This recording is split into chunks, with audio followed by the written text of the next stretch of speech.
Introduce yourself. Hi, everyone, and to those here and those there. I'm Brad. I'm in from Israel, living in Houston part-time right now, and I'm here on behalf of my company and the owner and CEO of Dekil Israel Tours. And we not only do we do Israel, we're DMC in Israel, but we also do Egypt, Jordan, the UAE, and Morocco. So we have all 5 countries under our belt and can give you all a wonderful solution for private luxury travel in any one of those countries. That's good to know. I actually had somebody call me yesterday for Jordan. And I looked at y'all's website immediately to see if y'all did Jordan, but I didn't see it on there, so I was just going to ask today. So I'll show you where you can find it on the website today. But Okay. yes, we do Jordan. All right, so you said Israel is opening up on Sunday? Israel is opening up on Sunday. Egypt and Jordan and the UAE have been open for quite some time, and Morocco has just extended their closure until the end of the month. Okay. And they'll probably extend it again. What's the testing restrictions for going in? So right now, the easy ones are Jordan, Egypt, and the UAE, which is just a PCR test before you get on the flight 72 hours prior. Otherwise, there's no vaccination restrictions or anything. Morocco's still closed, and they don't know what their restrictions are going to be when that comes. And as far as Israel goes, is coming Sunday, you have to have a PCR test before you get on the flight. You get a PCR test when you land in the country. Okay. And then you have to. They're saying quarantine. You have to be hotel bound for the first 24 hours, or until you receive your PCR test, the one that comes first. Okay. So you either have to do a full 24 hours, and if you didn't get your results, you're free to go, or if you got your results within 12 hours, you're free to go. Now, are these PCR tests, can we take those tests ourselves, like the Binex Now that's regulated? No, so they have to be, in the States, the one before you get on the flight, you have to do a registered antigen or PCR test. Okay. Antigens have to be within 24 hours, and PCRs have to be within 72 hours. Okay. And then when you land in the country, I think the PCR tests, we can help you take care of that. It's a link that they send you. I think it costs $14 or something a person. And they do it at the airport when you land. So it's like part of your process now. So baggage, customs, passport, etc. Right. PCR. PCR. Right. Let's go. So what is, all these places have been shut down for a hot minute. I know Egypt's been open for quite some time now. quite some time. Jordan as well. How's the economy over there? Are they struggling? Are they, because I know it's not the hugest tourist destination, but it does bring quite a few people, right? You're talking about Israel? Yes, Israel. So the 6th largest income for the country was tourism. So while it was very damaging to the industry and the country itself, the local economy is actually picking up because the entire country has been open. So that's the big caveat that's happened over the past 2 years, is that they've kept the local economy open, and the country is moving on as normal, but the borders have just been shut. So getting in and out of the country has just been impossible. Right. So the number one industry to be affected was ours in tourism. Right. So hopefully now we'll start seeing some shed of light. Now, in the countries that you service, vaccination status, does that matter? Israel at this point is the only one. Okay. That you have to be vaccinated to go to. Israel at this point is the only one. Again, Morocco, I don't know yet. Right. What was before is probably not going to be what's now. Okay. As far as Jordan, Egypt, and the UAE, as long as you get your PCR test, you're free to go. Nice. What are you most excited about seeing tourism coming back? It's been so long since it's been shut down. What's the number one people are looking forward to getting back and going to? I'll focus on Israel with that question. Yeah. So Israel is a destination that I tell a lot of people, and I'll talk a little bit about, that it's one of those destinations that changes people's lives. So it's not one that just makes memories, but it's where people go and they come back and they say, I'm a new person because I visited this location.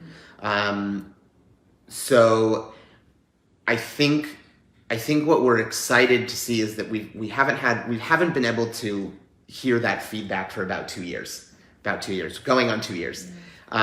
So to me, it's really exciting to be able to rebuild those itineraries, rebuild those experiences, and the other big thing I would say is Israel's a country that's not necessarily portrayed in a positive way in many social media, news, etc., news stations, etc.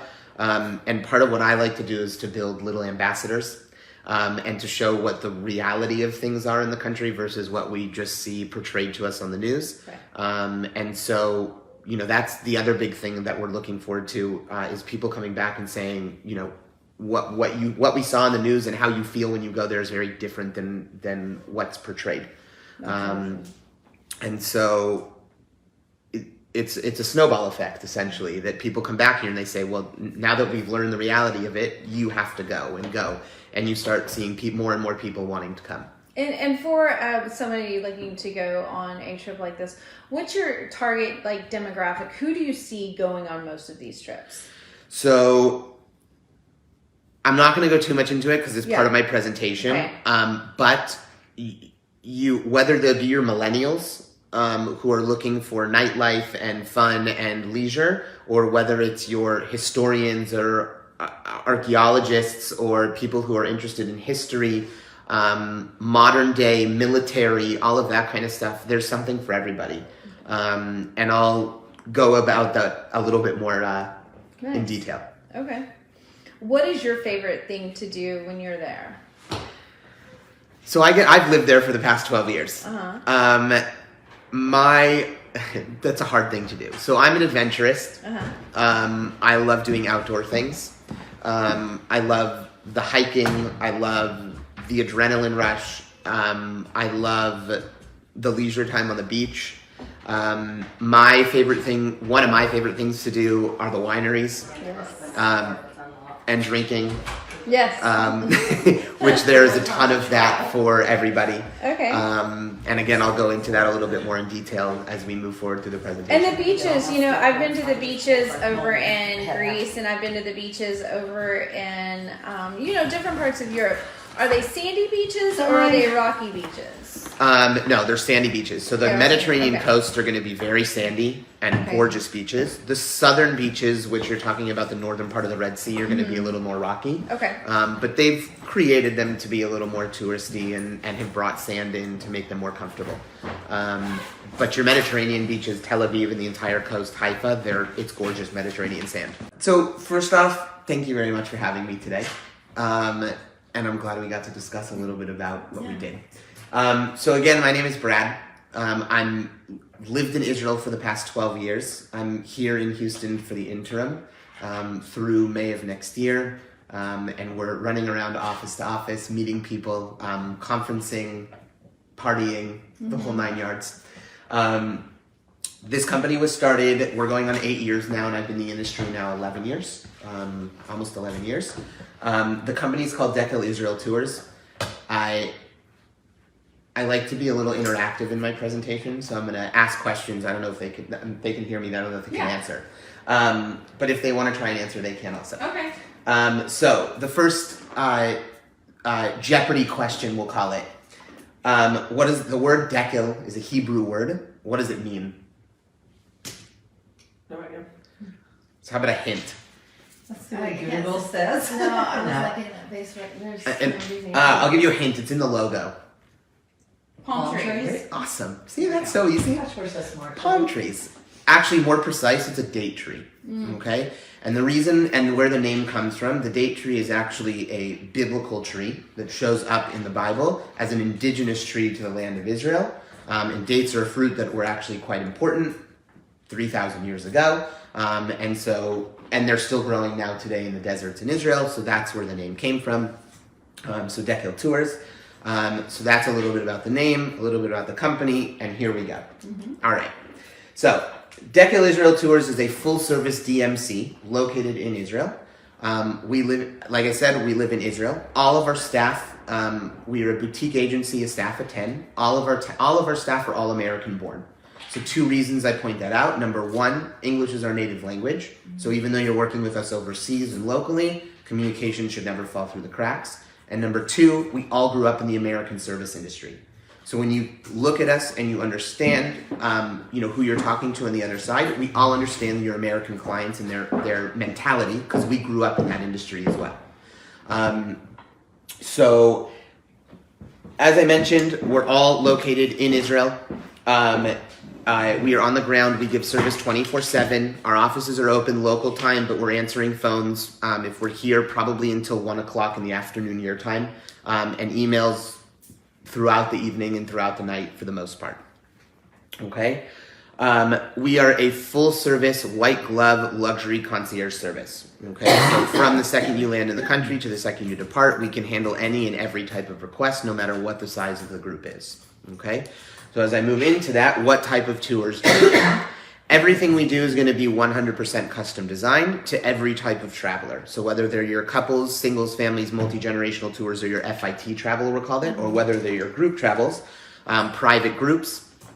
A group is going to be considered 15 people or more, or 8 rooms at a hotel in all 5 countries that we work in.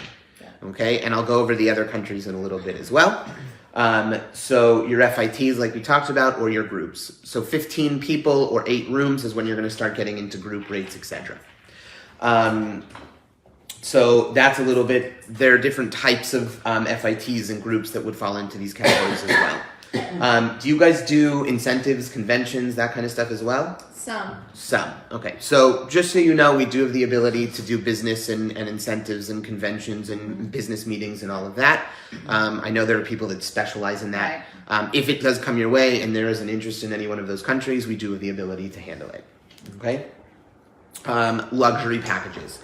Like I talked about before, we do specialize in the white glove luxury concierge travel service. So from A to Z, VIP pickups at the airport, whether they're looking for security, whether they're looking for the suites and the hotels and the luxury vehicles and the train, all of that, we have it all under our belts and the ability to handle anytime. Special events and event planning, whether it be religious ceremonies, weddings, destination weddings are a huge thing in Israel because of the religious connection to the land. And you do have all of your resorts that can give you same thing that Mexico and the Caribbean and all of those can give you as well. Might be a little more expensive, but definitely unique. Vow renewals, Holy Land tours, churches, all of that kind of stuff. We can incorporate any type of event into that as well, special event planning. Okay? Our private signature tours. So this is a new product that came out over the course of COVID. What we learned over the past 2 years is that the older generation couples were looking for products that they can go online and they can just see a product and purchase it. They want to see a product, a price, and they want to say, I want this. Rather than going through the whole planning process of custom trips for 2-3 weeks and building and feedback and all of that. So they are pre-packaged, ready to go trips that depart every Sunday and they finish the following Tuesday, 9 nights, 10 days. The only difference in what separates these from your tour operators is these are 100% private. Okay, so rather than signing up for a bus tour, you're signing up for a trip. Now what makes these special and sets them apart even more is because they're 100% private, we have flexibility. Not only do we have flexibility with the amount of people, but we have flexibility with pricing. Mm-hmm. So again, different than what some of the tour operators do. No matter how many people sign up for the trip, it's the same price for everybody. Right. Here, these are geared for 2 to 10 people. Mm-hmm. And as you go up, Cohen family comes to you and says, hey, Smith family, come with me, I'm going to Israel. The second you go from 2 to 4, price per person drops. When you go from 4 to 6, price per person drops. Oh.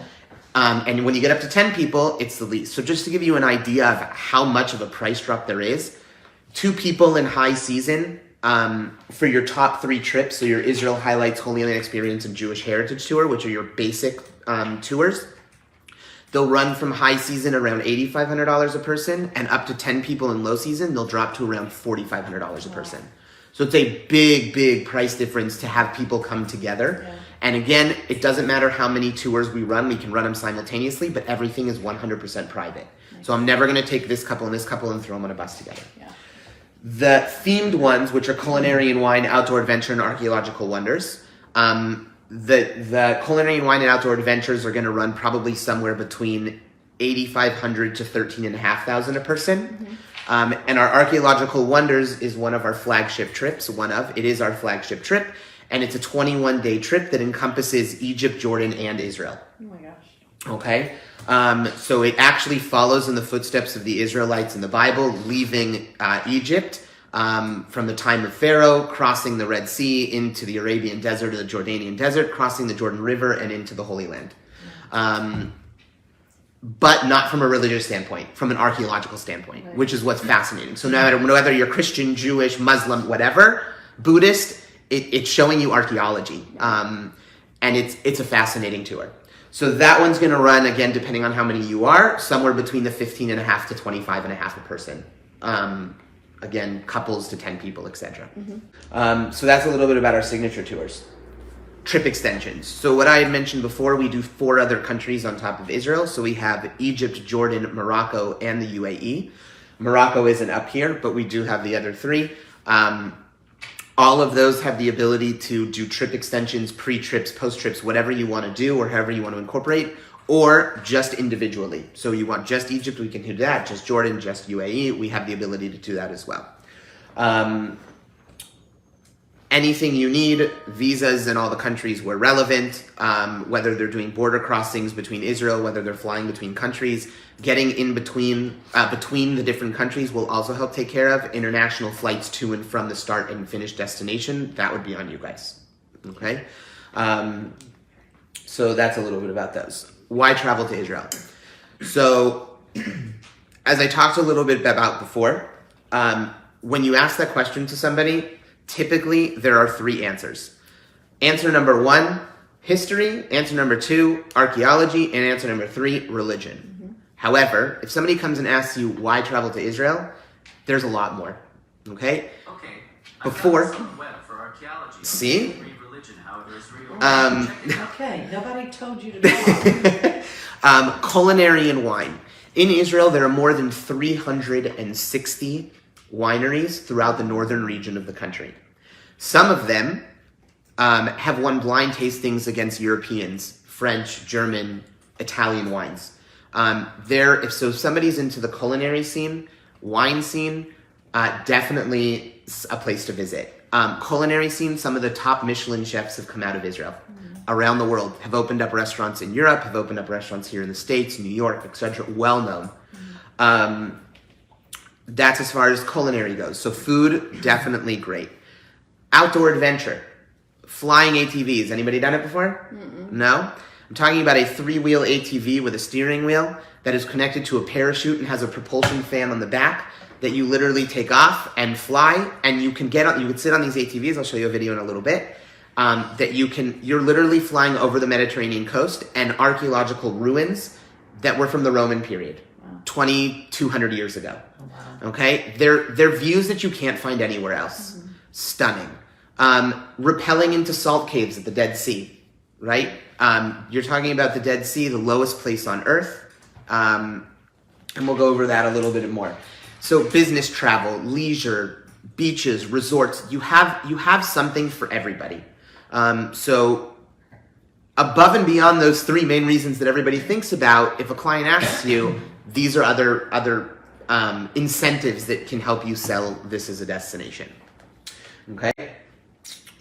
Small country paradox. Why do we say that? Israel is a very small country. 7.5 hours from north to south.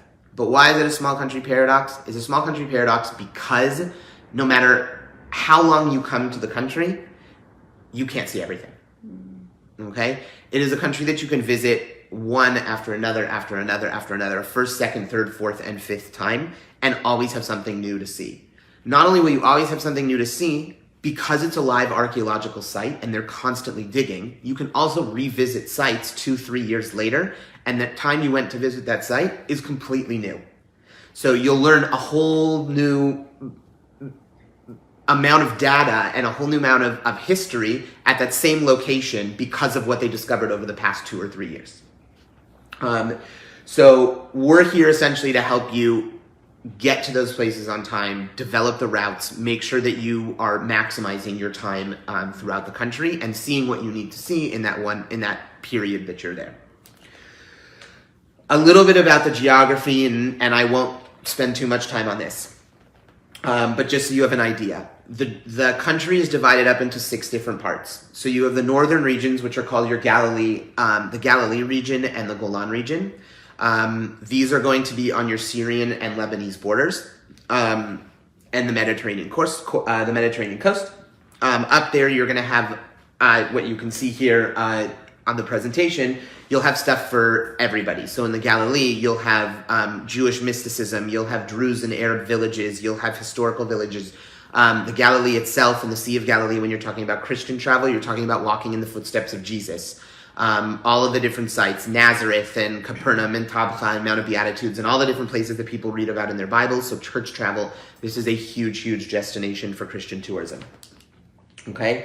Golan Heights. Golan Heights is going to be more of your modern day Israel, but also a little bit of archaeology as well. Settlements that were there 2,000 years ago, 3,000 years ago. National parks, your outdoor adventure. We talked about hiking, kayaking, rafting, all of that kind of stuff you have there as well. Geographical tours, as anybody's into military and modern day Israel, the wars that have happened in that region between Syria and Israel, Syria and Lebanon. Israel and Lebanon. You'll see kind of that in there. Lookouts over Syria, understanding modern day Syria and the war that's still currently happening there. You can actually look out and get an understanding. Geopolitical tours, you have all of that in that region as well. Tel Aviv, Haifa. Tel Aviv is your major metropolitan city in the country on the Mediterranean coast. It is a ginormous city that is in a very small location. So it's about a 4.5 mile stretch from north to south of the city, but very condensed and tons you can do. So your nightlife, your partying, your beaches, your resorts, your business, your leisure, your food, you have everything you can do in a major city there. The city that never stops. Okay?